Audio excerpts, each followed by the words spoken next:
अचानक से जब मेहमान घर पर आ जाएं तो आप लोग भी बनाएं इस तरह से नवरात्रि में बिना प्याज लहसुन की एक स्पेशल थाली। थाली को बनाने में मुझे 1 घंटे का समय लगा। 1 घंटे में ही हमारी एक स्पेशल सी थाली बनकर रेडी हो गई।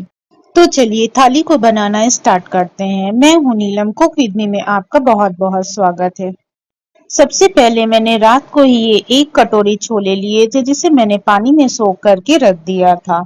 और रात भर में हमारे छोले अच्छी तरह से फूल गए थे। और सुबह मैंने छोले को स्टीम करने के लिए रख दिया था। छोले हमारे अच्छी तरह से स्टीम हो चुके हैं और छोले में मैंने कुछ खड़े मसाले डाले थे।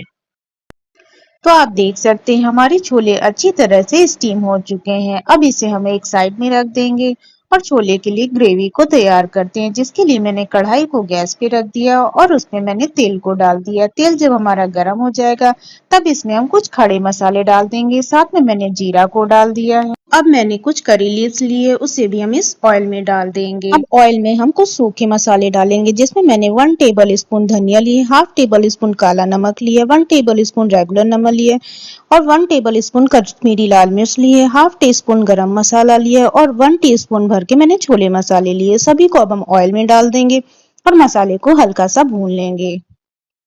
अब मसाले में हम टमाटर की प्यूरी को डाल देंगे, जिसके साथ में मैंने अदरक और हरी मिर्च को पीस लिया था। सभी को डालकर मसाले में मिक्स कर देंगे और साथ में मैंने 3 टेबल स्पून भर के पिसे हुए मखाने को डाल दिया। मखाने को डालने से हमारी ग्रेवी और भी ज्यादा टेस्टी बनती है और लहसुन और प्याज की कमियां बिल्कुल भी हमें सब्जी में महसूस नहीं होती है। सब्जी में पिसे हुए मखाने को डालकर जब हम इसकी ग्रेवी को तैयार करेंगे तो सब्जी हमारी बिल्कुल मार्केट जैसी बनकर रेडी होती है और जो भी इस सब्जी को खाएगा उसे बिल्कुल भी पता नहीं चलेगा कि हमने प्याज लहसुन का यूज ही नहीं किया है इस सब्जी में। मसाले में अब हम अपने बॉईल करे हुए छोले को डाल देंगे। छोले को डालने के बाद मसाले में अच्छी तरह से मिक्स कर देंगे। अब हम सब्जी की ग्रेवी को एडजस्ट कर लेंगे। मैंने सब्जी में लगभग आधा गिलास पानी को डाल दिया। पानी को डालने के बाद अब सब्जी में एक अच्छा सा हम बॉईल आने देंगे। और अगर आपको मेरी वीडियो पसंद आती है तो प्लीज आप मेरे चैनल को सब्सक्राइब कर लें। तो सब्जी हमारी जब तक बॉईल हो रही है तब तक हम आटे को लगा लेते हैं।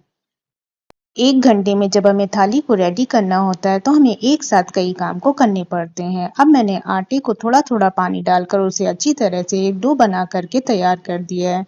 अब आटे को हम रेस्ट करने के लिए छोड़ देंगे। तो आटे को मैंने रेडी करके रख दिया है और जब तक हमारा आटा रेस्ट कर रहा है तब तक हम सब्जी को वापस से चेक कर लेते हैं। तो सब्जी हमारी बनकर रेडी हो गई है। अब इसमें हम लास्ट में नींबू के रस को डाल देंगे। अगर आप चाहें तो पिसी खटाई को भी डाल सकते हैं। तो आप देख सकते हैं सब्जी हमारी बनकर रेडी हो गई और देखने से हमारी सब्जी बहुत ही ज्यादा लाजवाब लग रही है।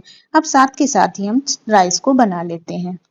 मुझे 1 घंटे में ही थाली बनाकर रेडी करनी थी, इसलिए मैंने राइस को डायरेक्ट कुकर में ही बना दिया था। और मैंने जीरा राइस बनाया है। कुकर में मैंने घी को डाल दिया है और साथ में जीरा को डाल दिया। जब जीरा चटकने लगेगा तो मैंने इसमें बासमती राइस को डाल दिया। राइस को डालने के बाद अब हम इसको थोड़ा सा भून लेंगे। भूनने के बाद अब इसमें हम पानी को डाल देंगे।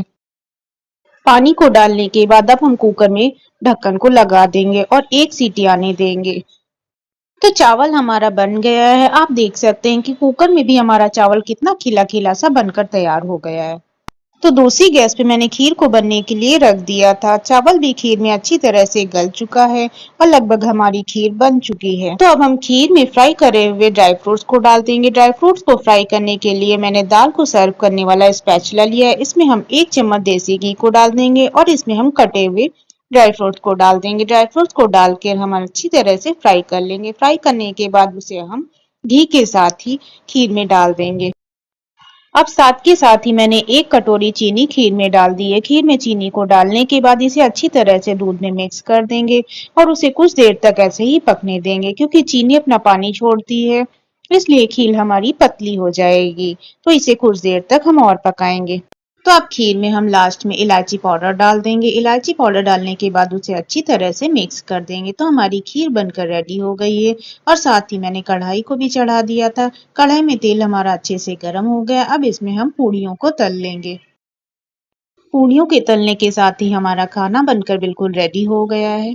तो अब हम थाली को लगा लेते हैं। इस तरह से अगर आप खाना बनाएंगे तो आपका खाना भी फटाफट से बन जाएगा। और छोले की सब्जी तो इतनी ज्यादा टेस्टी बनी थी कि जिसने भी खाई उसकी बहुत ज्यादा तारीफ करी।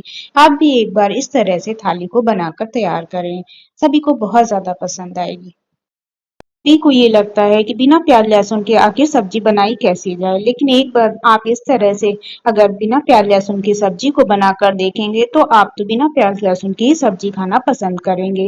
ये सब्जी इतनी ज्यादा टेस्टी बनी थी कि मार्केट वाले छोले भी इसके आगे फेल थे। तो एक बार आप भी इसे जरूर से बनाकर ट्राई करें। और अगर आपको मेरी वीडियो अच्छी लगती है तो लाइक करें, शेयर करें और सब्सक्राइब करना ना भूलें।